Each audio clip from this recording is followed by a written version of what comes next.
But no, for Max, right, he's not going to make featherweight or choose to very many more times. Yeah. This Ortega fight, I think win or lose, you heard it a little bit there from Tyler, this could be the last time you see Max Holloway as a featherweight. I know it would be bizarre for some to see with this long winning streak him to make that move at this time. He's obviously still a very young man, but the future for him is at lightweight and probably eventually welterweight before he hangs him up for good, Yeah, I mean, Tyler Mitten, kind of breaking news there, I think, in a way, because, yeah, I mean, who else does he need to fight? I know he has mentioned, the fact that he has a lot of respect for Frankie Edgar, that he would fight Frankie maybe, and that's pretty much it. Frankie, obviously a legendary fighter himself, so maybe he takes that fight.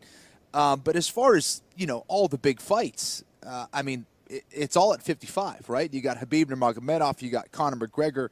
Obviously, he has a history, or kind of a history, with both of those men.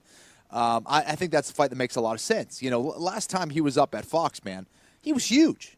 I remember seeing him when he was like a 20, 21-year-old kid, and I said, how the hell does he make 145 pounds? That was a few years ago. So now, it's got to be very difficult for that guy to make weight now at 145. And after you clear out a division, I think, the writing's on the wall for Max Holloway. And he's a guy who gets ahead of the cut, right? I mean, Tyler Minton has been entrenched with Max him is for a pro, several man. weeks. Yeah. Monitoring everything that he ingests and everything else. But, yeah, Max is a pro, and, one way or another, come Friday, July 6th, he'll land right on 145 pounds. But nothing easy about the 6 or 8 or 10-week process for the current UFC featherweight champion. A number of different directions I want to go with you, but I want to read you some quotes from Stephen Wonderboy Thompson, courtesy BJPenn.com, in terms of Darren Till's targeting Thompson's lead knee with these side kicks. I'm going to read the quote quickly because I want you to hear all of it, okay? This is from Stephen Wonderboy Thompson. I honestly think that strike should be made illegal. It could end somebody's career. Robert Whittaker had to have ACL surgery following his first fight with Yoel Romero due to that particular strike. As you could see, Whittaker made sure to beat Romero to the punch in their second fight. He threw a lot more than he did this time around. It is just a very dangerous technique. I think a lot of fighters throw that strike, but sometimes it is for different reasons. When I fought Jorge Masvidal, he used that same side kick to the knee, but when George threw it, he was doing so just to keep me away, not in an attempt to injure my knee. And here's the rub. When I was in the cage fighting Till, it felt like, okay, this guy is trying to break my leg. It was like he had intentions of ripping everything out in my knee. That's how I felt anyway, like this dude is really trying to injure me in here. I think it's an ugly strike and that it should be made illegal. Now, I think a lot of people fall on the other side of this equation, right? This is two men fighting in a cage. This is a kick to a lower limb, and they don't see an issue with it. Where do you fall on it? Man, I got to tell you, we're in a sport where, you could easily say, man, this guy was punching me in the head like he really wanted to knock me out. Right. You know what I mean? So, I'm not. Yeah. It is what it is. They could do whatever they want with it, but for right now, everybody's looking for an edge, and if that's what you have to do to keep somebody away, I'm not going to agree with them on that totally, but I could see if it, it's almost like I don't know. Again, we're in the sport. You know what you signed up for. There's nothing good about a guy crashing his shin into your temple, into the side of your leg, your ribs. Right. It's just is what it is, man. So, you give Wonderboy enough time and he'll figure out that leg won't even be there the next time he side kicks, I guarantee you. So He might be expressing himself in one way, but again, it is what it is. And he's so gifted that he could do so many things that, I think, guys have to survive in there too. Wonderboy, he's a handful for anybody. So because he's got great flexibility and he can kick you in the head, you could say, look, this guy's trying to kick me in the temple, render me unconscious with the heel of his foot, and it'll never end. So I'm saying for right now, it is what it is, man. It's a tough sport. You know what you sign up for, and train appropriately. And again, I think that's something that Wonderboy will figure out in the future very easily. Yeah, it's a tricky one. We saw Whittaker and the adjustments he made against Romero in the second fight. He actually was attacking Romero's fight with the exact same kick. It seemed like he was looking for revenge there. Oh no, it's tough. That had the feeling. That had the feeling of revenge too. Yes, he was. Yeah. And that's the tough thing. The other thing is you can do a knee bar in the UFC. You can try to rip someone's knee open that way. So Kenny, there's yeah, nothing that happens in that octagon that you right. can't make the case for.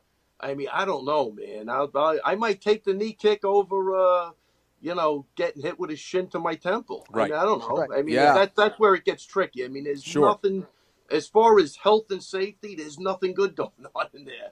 There's Right. nothing. Right. There's nothing good going on. It's a fight, man. And, Well, you make the commitment to walk in there. You got to be prepared to do whatever. Well, I want to continue the talk on health and safety, Ray. We were talking earlier about the weigh-ins. Where do you fall in the conversation as far as do you prefer the early weigh-ins for the fighters, or do you like the later weigh-ins? What do you think is better for your guys? Well, I mean, I can tell you, me personally, I don't like the early weigh-ins because I don't like getting up that early. Yes, this is true. This is true. So it's an easy one for me. I like to weigh them in about 9 o'clock at night. But Yeah. But no, look, that's a question you ask the fighters. Everybody's different. Yeah. Look, the key with everything is these guys, they have to start making weight when they get the call 8 weeks out. They won't have a problem if you're disciplined, if you're into health yourself, if you're into health and safety. Forget about leaving it to the commissions at this point. Leave it to yourself. That's the only thing I could say now. Do the right thing. I guarantee it won't be an issue. And if it's an issue, you have to move up in weight. But if you're doing the right thing, you start at the right time. Again, it's not like, the last week you cram everything in. You should be doing this weight cut 8 weeks out, eating right. Yeah. You're working out the right way. That weight will definitely come off. There's enough science to base that on. I mean, there's so many great ways of, losing weight at this point and staying healthy. Look, no matter what time you have it, there's always going to be those guys that don't make weight.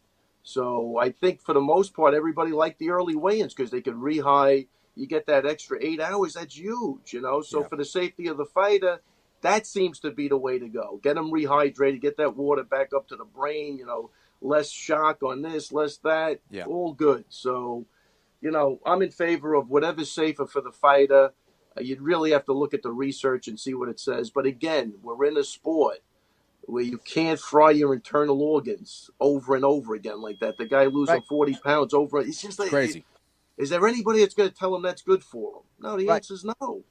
But with any sport, with anything you do in life, there comes, a risk-reward ratio, and that's up to the fighter. As long as you educate everybody and let everybody know what the upside is and the downside, they make the decision. And the athletic commission is just there to enforce the rules and to, make sure that they do everything right for the safety of the fighter, and that's it. But I'm going to say the early weigh-ins seem to be good for the fighter. And, a lot of people look at that Darren Till video and are freaking out. And obviously we've said here, you're lucky you didn't see the video of Kenny Florian cutting to featherweight because it made that Darren Till video look like Christmas, honestly. Let me tell you something. I tell the story, and it's a true story. The guy couldn't even speak. I was sitting next to him. And his team left him. His team actually left him. I think Chainberg went out to get a hamburger. He was with me and Weidman.